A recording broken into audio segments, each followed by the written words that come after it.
L'Università di Bologna è il leader della sperimentazione clinica del progetto. È chiamata quindi a condurre i test in vitro e in vivo che verificheranno se il dispositivo VOSTAS funziona, nonché a coordinare l'impianto complessivo della sperimentazione clinica di tutti i gruppi coinvolti ed esserne il primo rappresentante davanti all'Unione Europea. In senso più globale, lavoriamo ormai da 7 anni a questo progetto e i suoi predecessori con i colleghi pisani di Endocas. Abbiamo ormai un patrimonio di competenze molto sviluppato sul tema della realtà aumentata in chirurgia. Grazie a questo, all'interno del progetto VOSTERS, abbiamo guidato lo sviluppo tecnico del dispositivo in modo che rispondesse alle esigenze di un uso per la chirurgia e per il chirurgo. Riguardo alla sperimentazione che verrà, l'Università di Bologna, probabilmente fra i primi nel mondo, userà VOSTERS per guidare realmente il chirurgo durante un intervento sul volto.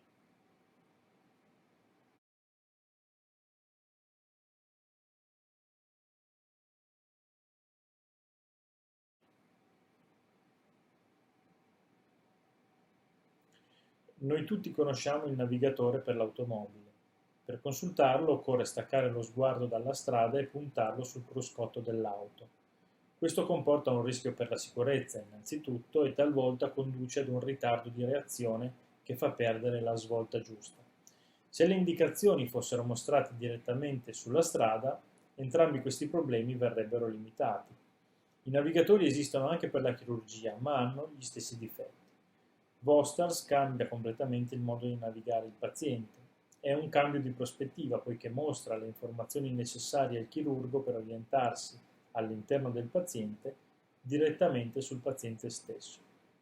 Ad esempio, può mostrare la ricostruzione dell'anatomia, onde evitare di danneggiare strutture nobili quali vasi o nervi, oppure può mostrare la ricostruzione delle strutture ammalate, come la localizzazione di un tumore o di un corpo estraneo. Infine può mostrare un vero e proprio sistema di guide visuali, mirini e traiettorie per direzionare correttamente l'azione chirurgica, ad esempio lo spostamento di un segmento osseo o l'inserimento di una vite. L'aspirazione è che Vostras possa condurci ad una chirurgia minimamente invasiva dove il chirurgo sia dotato di uno strumento che gli consente di vedere le strutture profonde senza incidere ampiamente tutto ciò che è vista sopra, ma mantenendo il controllo con una precisione ed un'accuratezza comunque elevate. Questa evoluzione può ovviamente condurre anche ad una riduzione dei tempi chirurgici e della convalescenza dei pazienti.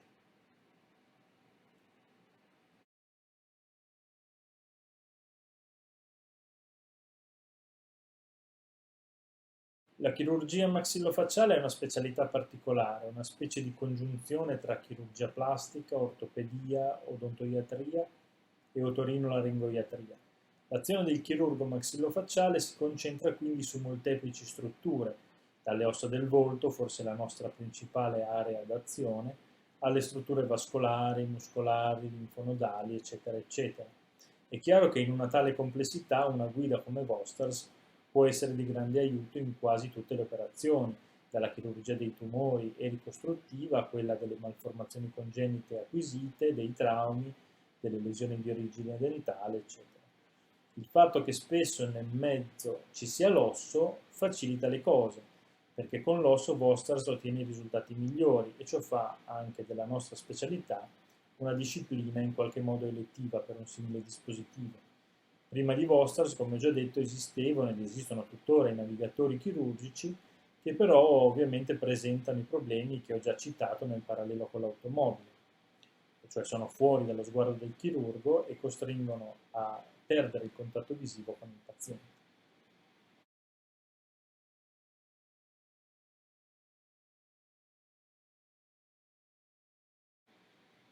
E proprio a causa della sua complessità, la chirurgia maxillofacciale è da sempre un territorio elettivo per l'introduzione e lo sviluppo di nuove tecnologie. Nel nostro ambito, fra i primi, ormai da quasi 20 anni, si è cominciato a usare il computer per pianificare gli interventi chirurgici in modo virtuale prima di andare in sala operatoria. Poi sono arrivati i navigatori e successivamente la stampa 3D, ad esempio per la produzione di guide per tagliare l'osso e di mezzi di sintesi premodellati che consentono assemblaggi anatomici precisi come fossero i famosi mattoncini danesi. La realtà aumentata è solo il prossimo passo insieme a bioprinting, scienze dei materiali, robotica e intelligenza artificiale. Di sicuro Vosters e i dispositivi basati sulla realtà aumentata renderanno la chirurgia dei prossimi anni ancora più accurata e capace di fare il massimo bene dei pazienti. Non si deve però cadere nel tranello di sostituire il rapporto medico-paziente con la tecnologia.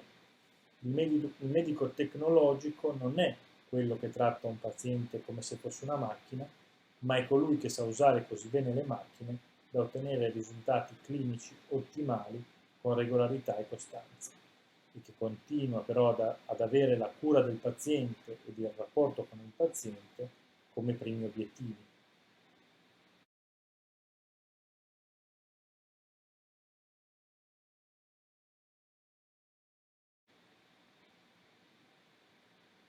Vostars dovrà ovviamente essere testato in tutte le sottoaree della nostra disciplina e probabilmente l'unione con le altre nuove tecnologie consentirà di raggiungere risultati ancora più notevoli. Anche questo però richiederà ulteriori studi